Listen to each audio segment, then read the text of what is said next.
প্রিয় মানুষকে খুশি করতে কিন্তু খুব বেশি কিছু লাগে না। তার স্পেশাল দিনে একটু আয়োজন করলেই কিন্তু সে অনেক স্পেশাল ফিল করে এবং অনেক বেশি খুশি হয়ে যায়।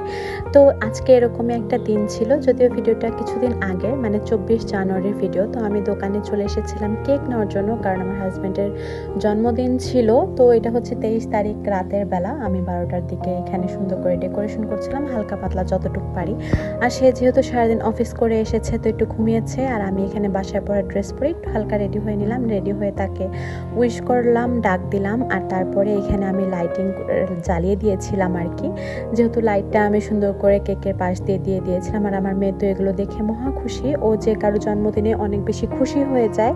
তো যে অবস্থা, সে অবস্থার ভিতরেই আমি হচ্ছে তাকে নিয়ে যাচ্ছিলাম। আর এখানে আমার মেয়ে এত বেশি খুশি হয়েছিল, ও কেক দেখলেই হ্যাপি টুই বলে, আর এখানেও তাই করছিল, হ্যাপি টুই বলে নাচানাচি করছিল।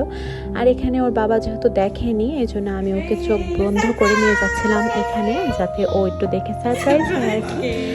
আর যদিও সে বেশি সারপ্রাইজ হয়নি, কারণ সে নাকি ভুলে গিয়েছিল যে আজকে তার জন্মদিন। সে ভুলে কি হবে, আমি তো আর ভুলে যেতে পারি না। তো আমি তার জন্য অল্প হালকা পাতলা একটু আয়োজন করেছিলাম রাতের বেলায়। তো এই তো আমার মেয়ে তো মহা খুশি, আমার মেয়ে তো কোলে উঠে অনেক বেশি মজা পাচ্ছিল আর কি। তো এখানে আমার বোন সুন্দর করে আমাদেরকে একটু ভিডিও করে দিচ্ছিল, যদিও এখন আমি ভিডিও অনেক বেশি ইনরেগুলার দিই। ইনরেগুলার বলতে আমি এখন ভিডিও দেই না, কেন দেই না সেটা অন্য একটা ভিডিওতে শেয়ার করব, আজকের ভিডিওটা শেয়ার না করি। তো যাই হোক, এখানে আমি হচ্ছে ক্যান্ডেলগুলো সুন্দর করে জ্বালিয়ে দিচ্ছিলাম, আর আমার মেয়ে ক্যান্ডেল জ্বালানোরও সময় দিচ্ছিল না, ও এখনই কেকটা কাটবে। তো ওকে আমি বলছিলাম যে মা একটু দাঁড়াও, একটু মোমবাতিগুলো জ্বালিয়ে দিই। তো এখানে আমি সুন্দর করে মোমবাতিটা জ্বালিয়ে দিচ্ছিলাম, আর এখানে আমি একবারেই একটা কেকে লাভ এবং বাবা দুটাই লিখে দিয়েছিলাম, কারণ আমরা যেহেতু বাসায় অল্প মানুষ, 3 জন মানুষ, তো কেকটা যাতে নষ্ট না হয়, 2টা কেক আর নিইনি। এর আগের বার 2টা কেক নিয়েছিলাম, তো নষ্ট হয়ে গিয়েছিল, মানে খাওয়া হয়নি আর কি। তো কেক কিন্তু বাসি হলে ভালো লাগে না খেতে। তো যাই হোক, এখানে আমরা 2জন মিলে কেক কাটছিলাম, মানে 3 জন মিলে আর কি। আর আমি কেক কাটার সময় ভুলেই গিয়েছিলাম যে তার জন্য আমি একটা গিফটও এনে রেখেছি।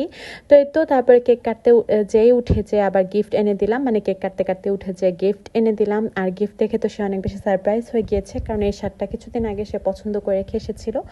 তো এই তো সে তো শার্টটা দেখে অনেক খুশি। তারপরে আমি একটু কেক খাইয়ে দিলাম, সেও আমাকে কেক খাইয়ে দিল। আর তারপরে আমি বললাম যে খুলে দেখো যে মাপটা ঠিক আছে কিনা। তো সে বলছিল যে আমি যেহেতু নিয়েছি অবশ্যই মাপটা ঠিকই থাকবে, কারণ তার কেনাকাটা ম্যাক্সিমামে আমিই করি। তো যাই হোক, এভাবেই শেষ করছি আজকের ভিডিও। আমাদের জন্য দোয়া করবেন। ব্লগটা ভালো লাগলে অবশ্যই লাইক, কমেন্ট এবং শেয়ার করবেন। দেখা হয়ে যাবে অন্য কোনো একটি ব্লগে, ততক্ষণের জন্য আল্লাহ হাফেজ অ্যান্ড থ্যাঙ্কস ফর ওয়াচিং।